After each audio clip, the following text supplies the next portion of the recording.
ఒక గురి లేని బ్రతుకు, దర్శనం లేని బ్రతుకు బ్రతుకొద్దు. ఖచ్చితంగా నిన్ను అనేక పర్యాయాలు దేవుడు దర్శించి ఉండవచ్చు. నీ ద్వారా ఏం చేయాలని దేవుడు అనుకున్నాడో, ఆ సామర్థ్యం ఏమి ఇచ్చాడో కూడా నీకు తెలుసు. ఎందులో నీకు సామర్థ్యం ఇచ్చాడో, ఏ పని కొరకు నిన్ను నియమించాడో దాన్ని గుర్తుపట్టి దాన్ని నెరవేర్చే దిశగా ఆసక్తి కలిగి త్యాగపూరితంగా నువ్వు కదలవలసి ఉన్నది. హల్లెలూయా, హల్లెలూయా. విలియం కేరీ ఇంగ్లాండ్ దేశం నుంచి ఇండియాకు వచ్చేటప్పుడు ఒక గురి కలిగి వచ్చాడండి. దర్శనం లేకుండా రాలేదు, ఒక దర్శనంతోనే వచ్చాడు ఇక్కడికి. వచ్చిన తరువాత ఇండియా భయంకరమైనటువంటి పరిస్థితుల్లో ఉంది. ఆయన ఆలోచించాడు, దేవుని ముందు కనిపెట్టాడు. తనకు తెలియని ప్రదేశం ఇది, తనకు తెలియని భాష.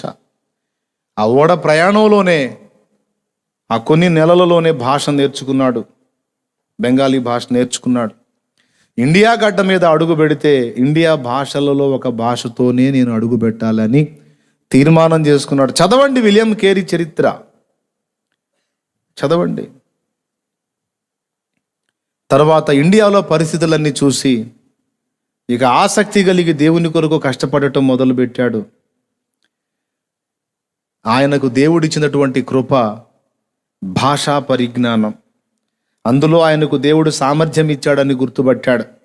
ఏ ప్రాంతానికి వెళ్ళినా ఒట్టిగా వెళ్లకుండా, ఏ రాష్ట్రానికి వెళ్ళినా ఒట్టిగా వెళ్లకుండా ఆ రాష్ట్ర భాషలో లేదా అక్కడ స్థానిక భాషలలో బైబిల్ పరిశుద్ధ గ్రంథాన్ని తర్జుమా చేసి నేను ఇవ్వగలిగితే చాలు, తర్జుమా చేసి ఇవ్వగలిగితే చాలు.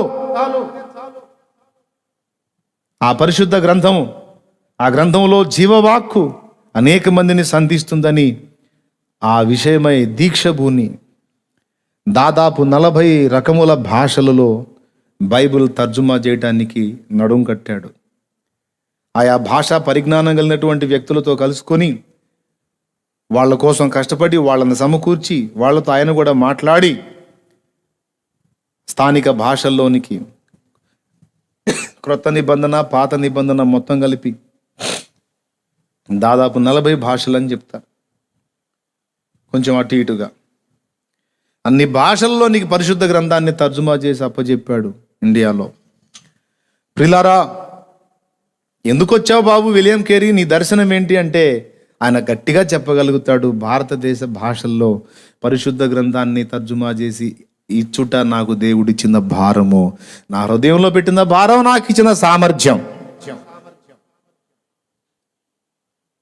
నీకేం ఇవ్వబడిందో కూడా గుర్తుపెట్టుకోవాలి. నీకే పని నియమించాడో అందులోనే నీకు సామర్థ్యం ఇచ్చుంటాడు. నువ్వు ఆ పనికి పూనుకున్నప్పుడు మాత్రమే సఫలత పొందగలుగుతావు. మళ్ళీ ఇంకొక దానికి పోయావు అనుకో, అందరూ పోతున్నారని, నీ వల్ల కాదు. ఎందుకంటే శరీరంలో అన్ని అవయవాలే, బాగా గమనించాలి. కానీ అన్ని అవయవాలకు ఒకటే పని లేదు. అలాగని అన్ని అవయవాలు ఒకే పని చేస్తానని కూర్చుంటే టోటల్ వ్యవస్థే బ్రేక్ అయిపోతుంది. కన్ను పద్దాకలను నేను చూసేది ఏంటి, నేను చూడటం నాకు ఇష్టం లేదు, నేను వినటం మొదలు పెడతానంటే ఆ వినడానికి కావలసినటువంటి అనుకూలమైనటువంటి వసతులు కంటికి లేవు. కంటికి కర్ణభేరి ఉండదు, రెటీనా ఉంటుంది. చెవి నేను వినను, నాకు వినటం ఇష్టం లేదు, సర్వేంద్రియానాం నయనం ప్రధానం అన్నారు. అంటే చూచేవాడికి విలువ ఎక్కువ కాబట్టి నేను కన్నులాగా చూడటం మొదలు పెడతానంటే ఆ కంటి నిర్మాణం ఎలాగైతే ఉంటుందో అది చెవి నిర్మాణంలో లేదు. కాబట్టి కంటి పని చెవి చేస్తానంటే సాధ్యం కాదు, చెవి పని కన్ను చేద్దామన్నా సాధ్యం కాదు. సర్వేంద్రియానం నయనం ప్రధానమే కావచ్చు గాక, మరి అలాగని కన్నుని చెవి పని చేయమను, దానివల్ల అయితేమో. పోనీ కంటిని కాలు చేసే పని చేయమనేమో, చేస్తుందేమో.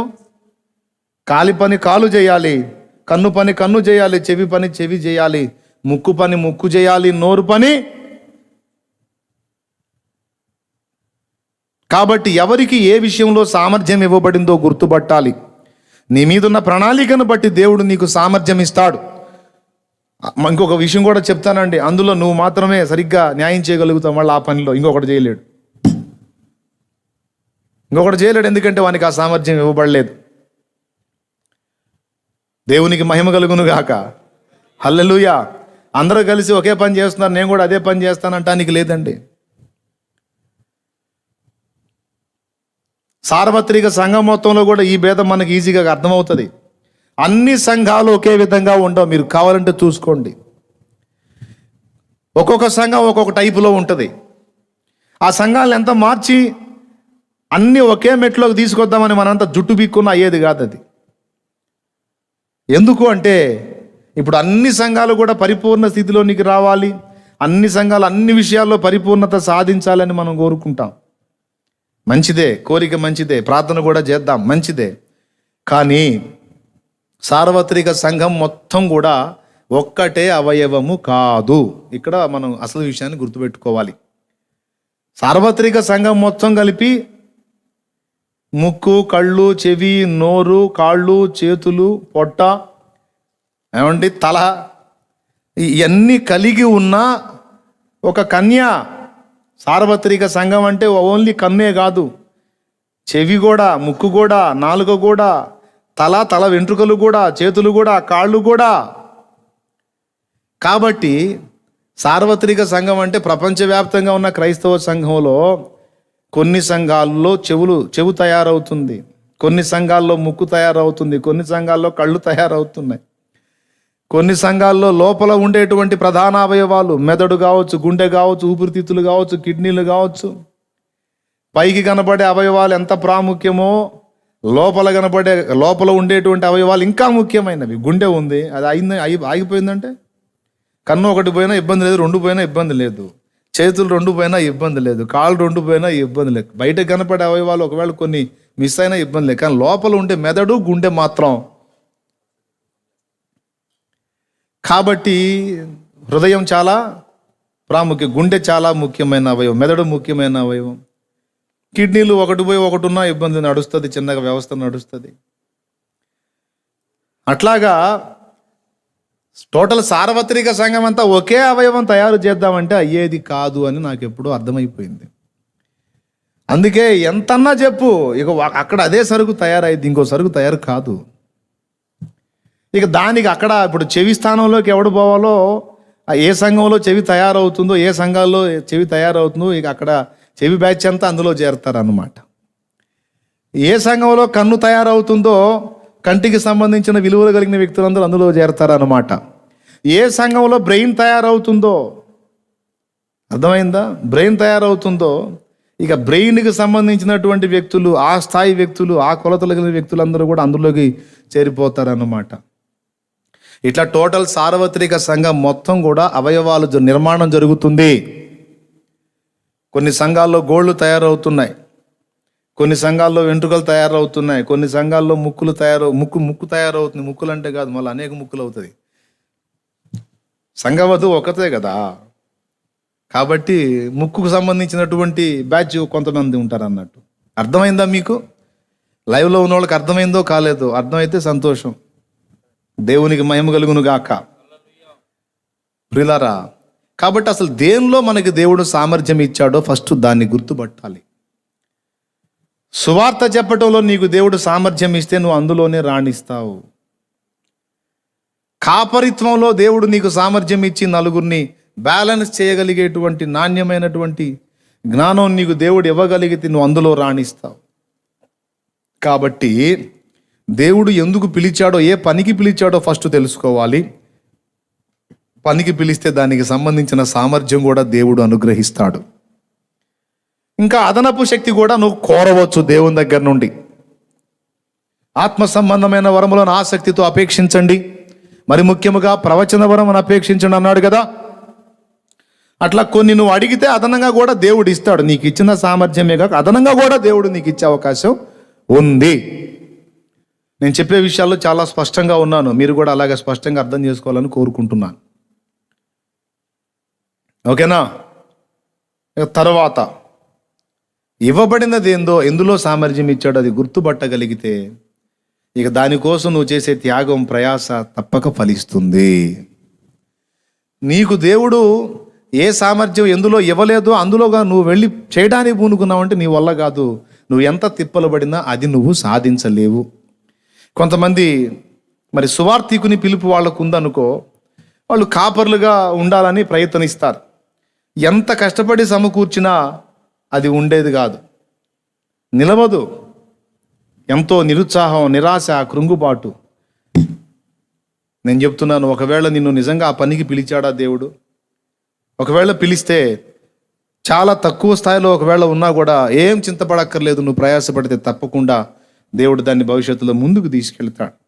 ఒకవేళ నిన్ను వేరే పనికి దేవుడు పిలిచుంటే నువ్వు ఆ పనికి పూనుకుంటే నువ్వు తలకిందులుగా తపస్సు చేసిన ఏదో కొద్దో గొప్ప కృపగల దేవుడు ఏదో కొద్దో గొప్ప వాడుకోవచ్చు కానీ ఆయన ఆశించినటువంటి పని నీ ద్వారా నువ్వు పూనుకొని జరిగించకపోతే మాత్రం ఆయన నిన్ను బట్టి తృప్తి చెందడు. నువ్వు చేసే పనికి పూర్తిగా కోఆపరేట్ చేయలేడు ఆయన. నేను ముక్కుగా చేశాను, నువ్వు కంటిలాగా ఉంటానంటే ఎట్ట కుదురుతుంది? నేను ముక్కుగా చేశాను, కంటిలాగా నువ్వు చూడటానికి ట్రై చేస్తే కాదు. లేదు ప్రభా, అందరూ కన్నులాగానే ఉంటున్నారు, నేను కూడా కన్ను అవుతానంటే కాదు రా బాబు అంటాడు. దేవుడు నిన్ను దేనికి నియమించాడో ఆ విషయంలో స్పష్టత ఉండాలి. ఏ పనిలో సామర్థ్యం కలిగించాడో అందులో స్పష్టత ఉండాలి. విలియం కేరీ వచ్చాడు ఇండియాకి, నాకు దీనిలో సామర్థ్యం ఇచ్చాడు దేవుడు, ఇదంతా కూడా నేను నెరవేరుస్తాను. ఆ పనికి పూనుకున్నాడు. దానికోసం బిడ్డల్ని కోల్పోవడానికి ఇష్టపడ్డాడు, భార్యను కోల్పోవడానికి ఇష్టపడ్డాడు, ఆస్తి తనకున్న సంపద కోల్పోవడానికి ఇష్టపడ్డాడు, స్వజనుల్ని కోల్పోవడానికి ఇష్టపడ్డాడు. చివరికి దేవుడు చిత్తం నెరవేర్చి ప్రాణాలు వదిలేడా మహానుభావుడు. పౌలు అదేవిధంగా తనకు దర్శనం కలిగి పని చేశాడు. ఆ దర్శనం నెరవేర్చడానికి ఆసక్తి కలిగి త్యాగపూరితంగా కష్టపడ్డాడు. ఇలాగ ఏ భక్తుడైనా చూడు, మోషే విషయం తీసుకోండి మీరు. ఏ పని కొరకు దేవుడు మోషేని ఎన్నుకున్నాడో, పిలిచాడో ఆ పని అక్షరాల నెరవేర్చాడు. తర్వాత అహరోను పని మోషే తీసుకోలా. ప్రభువా మరి యాజకత్వం ఎవరి పని అంటే అది అహరోను పని అన్నాడు. అహరోనుకు ఆ పని అప్పజెప్పేశాడు. ఎవరికి ఏ పని అప్పగింపబడిందో అందులో వారికి సామర్థ్యం ఇవ్వబడిద్ది, అందులో వారు మాత్రమే రాణించగలుగుతారు, ఇంకొకరు రాణించలేరు. కాబట్టి ఆ సామర్థ్యం నీకు దేవుడు అనుగ్రహించి ఉన్నట్లయితే ఇప్పటికే నీకు అది వచ్చి ఉంటుంది, గుర్తు చేసుకో. కొంతమంది ఈ విషయాలే పట్టించుకోవటంలా. అసలు ఇదొకటి ఉంది, నేను దేవుని పని చేయాలి అన్న ఒక లక్ష్యం ఉంది అనే ఆలోచనే పట్టించుకోవటంలా. మారు మనసు పొంది బాప్తిస్మం పొంది పరలోకానికి రెడీ అయితే చాలిక అంటే ప్రతివానికి ఇచ్చుటకు జీతము నా యొద్ద ఉన్నది అన్నాడు. మరి జీతం తీసుకొచ్చేవాడు పని చెప్పడా అనేది నా ప్రశ్న. పని చెప్పనప్పుడు జీతం ఎందుకు? జీతం తెచ్చేవాడు ఏదో పని అప్పచెప్పుంటాడుగా.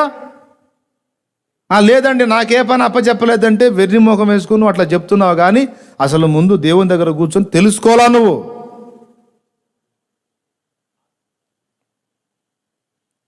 ఒక గ్రామంలో నువ్వు ఉన్నావు, ఆ గ్రామం దర్శనం ఉందా నీకు? ఈ గ్రామాన్ని రక్షించుకోవాలి నేను అనే దర్శనం నీకుంటే ఇక ఆసక్తి, త్యాగం రెండూ స్టార్ట్ అవుతాయి. ఆ గ్రామస్తుల రక్షణ కోసం నువ్వు రోజు మానక బలిపీఠం మీద నీ కన్నీళ్లు కార్చుతావు.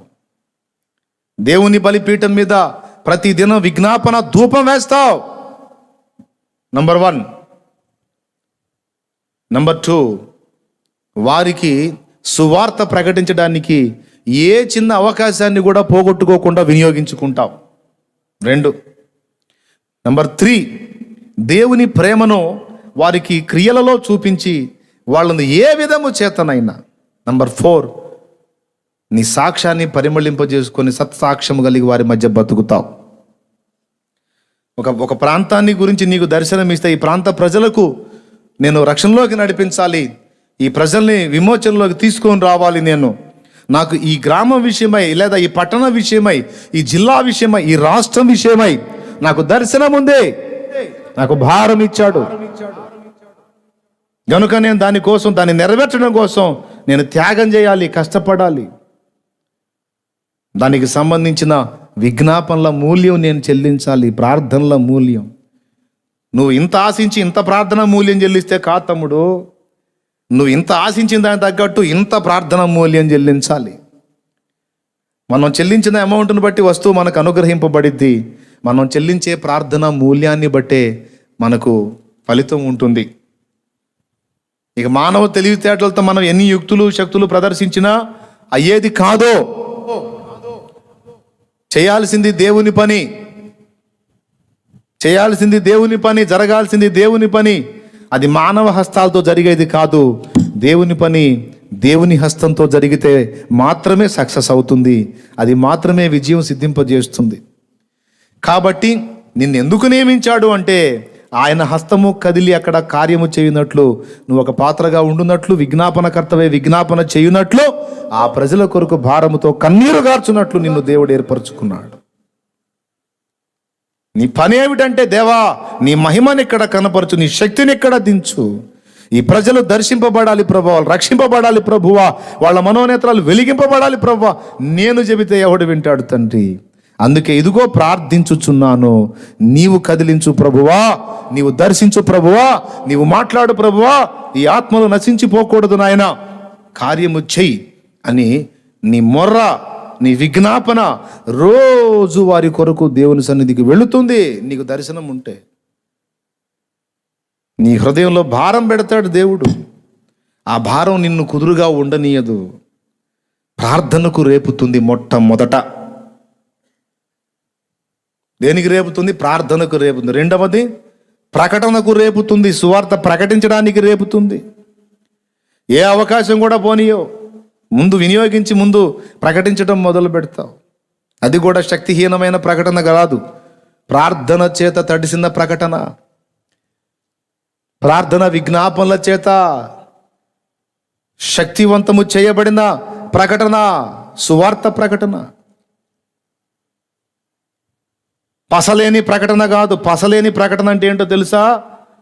జ్ఞానం, తర్కం, సబ్జెక్ట్ అన్ని తలకాయలో పెట్టుకొని ప్రార్థన ద్వారా ప్రభువు మీద ఆధారపడకుండా మానవ జ్ఞానంతో, శాస్త్రీయ విజ్ఞానంతో మాట్లాడటం, అది పసలేని ప్రసంగం.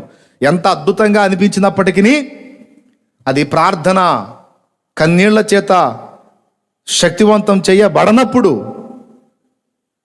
అది ఎంత అద్భుతమైన ప్రసంగమైనా సరే నిష్ప్రయోజనం. కన్నీళ్లలో పుట్టాలి. ప్రార్థన విజ్ఞాపనలో శక్తి ఉత్పత్తి అవుతుంది. ఆ శక్తిని పొందుకొని వెళ్ళి నువ్వు సామాన్యమైన మాటలు మాట్లాడిన శక్తివంతమై అనేకులు పశ్చాత్తాపడి మారు మనసు పొంది రక్షణ పొందుతారు. అందుకే ప్రార్థనతో శక్తివంతం చేయబడని ప్రసంగం ఏదైనా అది ఎంత అద్భుతమైన ప్రసంగమైనా పసలేని ప్రసంగమే. వినేదానికి బాగుండొచ్చుగాక, కానీ ఎవరి హృదయాల్లో కదలిక రాదు. హృదయాలను కదిలించాలంటే దేవుని శక్తి పనిచేయాలి. దేవుని శక్తి పనిచేయాలంటే మోకాళ్ళు వేయటం తప్ప వేరే దిక్కు లేదు. నేను చెప్తున్నా కదా, కొంతమందిని పట్టుకొచ్చి కూర్చోబెట్టి 3 గంటలు నా లాజిక్ అంతా చెప్పేవాడిని. మొత్తం విని పోతా ఏమోలే ఎప్పటి నుంచో అందులో ఉన్నాక అందులోనే కంటిన్యూ అవుదాం అనుకుంటున్నాను అని వెళ్ళిపోయిన వాళ్ళు ఉన్నారు. అదే వ్యక్తుల కోసం మళ్ళీ ప్రార్థన చేసి నాకు వచ్చిన అవకాశాన్ని వినియోగించుకొని మొర్రపెట్టినప్పుడు మారు మనసు పొందొచ్చు, బాప్తీసం పొందారు. అంటే నా తర్కం, నా ప్రసంగం, నా జ్ఞానం చేయలేని పని మోకాళ్ళుని ప్రార్థన చేయటం ద్వారా దేవుడు చేశాడు. దేవునికి స్తోత్రం కలుగును గాక. ఈరోజు నేను నిజంగా ఏ కొంచెమైనా దేవుని పని చేయగలిగాను అంటే నేను నేర్చుకున్న విద్యల్లో ఒక్కటే, నేను ఎంత శక్తిహీనుడనో నాకు తెలుసు. వెళ్ళి ఆయన పాదాలు పట్టుకొని ఆయన పాదాల దగ్గర పెనుగులాడటం తప్ప ఇక నేను చేసింది ఏమీ లేదు. ఏదో నాకు దేవుడిచ్చినటువంటి జ్ఞానంలో కొద్దిపాటి విషయాలను నాకున్నదే. ఇప్పుడు నీ దగ్గర ఏమైనా కలదా అన్నాడు చిన్నోడినే కాదు అక్కడున్న గుంపు జనాన్ని అన్నాడు. అంటే చిన్నోడు ముందుకు వచ్చాడు 5 రొట్టెలు 2 చేపలు తీసుకొని. పసివాడి దగ్గర 5 రొట్టెలు 2 చేపలు ఉన్నాయి అంటే మరి పెద్దవాళ్ళ దగ్గర ఇంకెన్ని ఉంటాయి? కొద్దో గొప్ప ఉండే ఉంటాయిగా మిగిలిన వాళ్ళ దగ్గర కూడా. కానీ ఎవరు ముందుకు రాలా. ఎందుకు ముందుకు రాలేదో తెలుసా? వారి అవిశ్వాసం.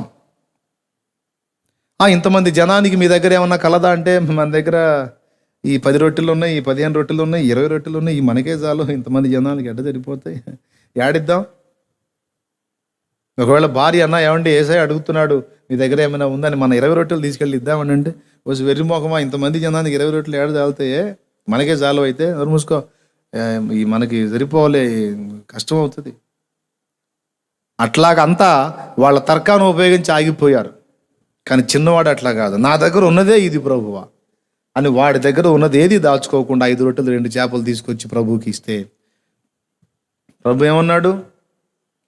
ఒరే బాబు చిన్నోడా, ఇంతమంది జనానికి 5 రొట్టెలు 2 చేపలు ఎక్కడ్రా? ఇంకేం లేదా అనలా. ఒక్క మాట కూడా మాట్లాడలే. సంతోషంతో అవే తీసుకు, నీ దగ్గర ఉన్నదే ఇవి నానా, నేను దానినే విడిచి అనేకుల కడుపు నింపుతాను. కొంతమంది అంటారు లేదన్నా మంచిగా ట్రైనింగ్ చేయాలా, బాగా పాండిత్యం పొందాలా. అరే సువార్త చెప్పడానికి నువ్వు అసలు ఎందుకు మారావో, యేసు ప్రభు నీ కోసం ఏం చేశాడో పక్కవాడికి చెప్పడానికి ఈయన ట్రైనింగ్ చేయాలంట. నీ దగ్గర ఉన్నదే 5 రొట్టెలు 2 చేపలు. ఆ చిన్నోడు తీసుకొచ్చి ఇస్తే అది తక్కువని ప్రభు విమర్శించాడా, చిన్నవాడిని ఎగతాళి చేశాడా, లేకపోతే వాడికి ఉన్నదాన్ని అలాగా వ్యక్తపరిచినప్పుడు దాన్ని తీసుకొని అనేక మంది కడుపులు నింపాడా? 5 రొట్టెలు 2 చేపలు అంతమంది కడుపులు నింపి 12 గంపలు మళ్ళా మిగిలేటట్టు చేశాడు. దేవునికి స్తోత్రం కలుగును గాక. 12 గంపలు ఎవరి అండి? అసలు మూలం ఎవరిది? అంతే. కాబట్టి అబ్బో నాకు అంత ప్రసంగాలు రాదు, నేను అంత పండితుడిని కాదు, నాకు అంత జ్ఞానం లేదు, ఎందుకు అట్లాంటి మాటలు? ప్రభు ఆత్మీయ ఆకలి కొన్న ఒక వ్యక్తిని నీ ముందుకు రప్పించి నిన్ను అడుగుతున్నాడు, నీ యొద్ద ఏమైనా కలదా అని. ప్రభువా అంత సరుకు నా దగ్గర లేదు, ఏదో నాకు కొద్ది గొప్ప తెలుసు, అందుకే నేను చెప్పను అంటే నువ్వు తమ యొద్ద రొట్టెలు కలిగుండి కూడా ఇవ్వని అవిశ్వాసులతో సమానం. మళ్ళా 3 రోజుల ప్రసంగాలు విన్నారు, మొత్తం వాళ్ళు కూడా కూటానికి వచ్చిన వాళ్ళే మళ్ళా దేవుని బిడ్డల్లాగా. కానీ ఆ 3 రోజుల ప్రసంగం విన్నా కూడా విశ్వాసం మాత్రం ఆ బుడ్డోళ్ళలో చిన్నోళ్ళలోనే పనిచేసింది. దేవునికి స్తోత్రం కలుగును గాక. హల్లెలూయా.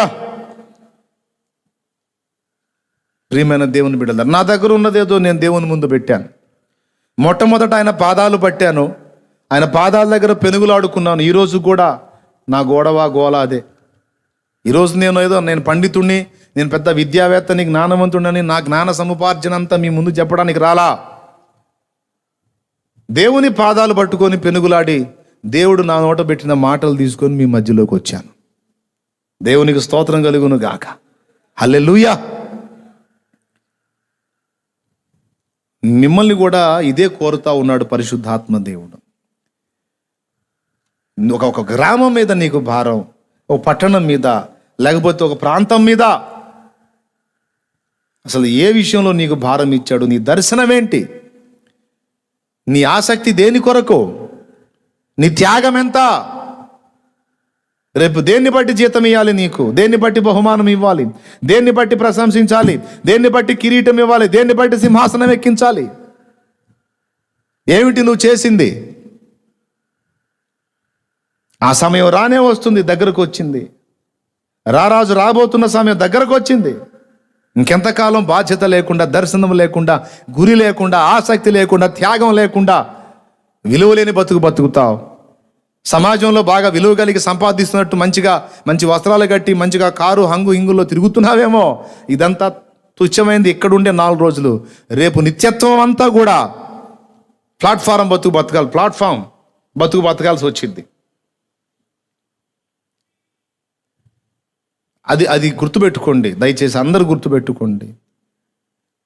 నువ్వు క్రైస్తవుడివి, మంచి చదువుకున్నవాడివి, మంచి జ్ఞానవంతుడివి. ఏం చేస్తున్నావు నువ్వు దేవుని కొరకు? నీ దర్శనం ఏంటి? అసలు దర్శనం ఉందా నీకు? ఒక గురి ఉందా? ఒక లక్ష్యం ఉందా? ఒక భారం ఏదన్నా ఉందా నీకు? ఇలాగా విలియం కేరీ లాగా, పౌల్ లాగా చెప్పాలనుకుంటే బోల్డ్ మందిని. నాకు కూడా ఒక దర్శనం ఉంది, నాకు ఒక విజన్ ఉంది, నాకు ఒక భారం ఉంది. అన్యజనులకు సత్యం బోధించాలి, అన్యజనుల్ని రక్షణలోకి నడిపించాలి, వాళ్ళకి అపోస్తలులకు ఒక్కసారి అప్పగింపబడిన బోధంతా వంటబట్టించాలి, వాళ్ళని ఆత్మీయంగా పెంపొందించి ఆత్మీయ నాయకులుగా తీర్చిదిద్ది వాళ్ళని అనేక ప్రాంతాలకు మిషనరీలుగా పంపించాలి.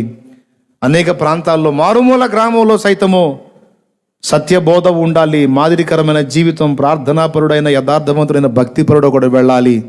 ఇది నా భారం, నా దర్శనం,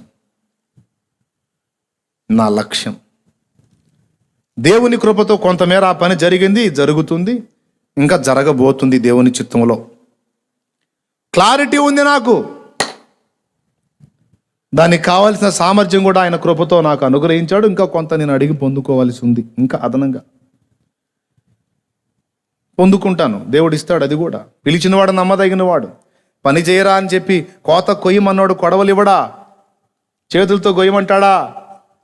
కోత కొయ్యమని పిలిచినవాడు కొయ్యటానికి కావలసిన ఆయుధాలు ఆయనే ఇస్తాడు, అవకాశాలు ఆయనే ఇస్తాడు. ఎంతమందికి ఇది స్పష్టంగా ఉందో నాకైతే తెలియదు, కానీ ఈ విషయాన్ని మాత్రం మీరు ఖచ్చితంగా సీరియస్గా తీసుకొని అవసరమైతే అంశాన్ని మళ్ళీ వినండి, తప్పేం లేదు. మైండ్లో పర్ఫెక్ట్గా ఫీడ్ అయిపోతుంది. ఒకవేళ నీకు ఇంతవరకు స్పష్టత లేకపోతే మోకాళ్ళు నీ ఇప్పుడే దేవుడిని అడుగు, ప్రార్థన చేసి, దేవా నాకు అసలు ఏంటి ప్రభువా, నా పట్ల నీకున్న ఉద్దేశం ఏంటి, నీ ప్రణాళిక ఏంటి, ఏం చేయాలి నాకు స్పష్టపరచు తండ్రి, నాతో మాట్లాడయ్యా. ఎందులో నాకు సామర్థ్యం ఇవ్వబడింది, నేను నీకు ఎలా ఉపయోగపడగలను.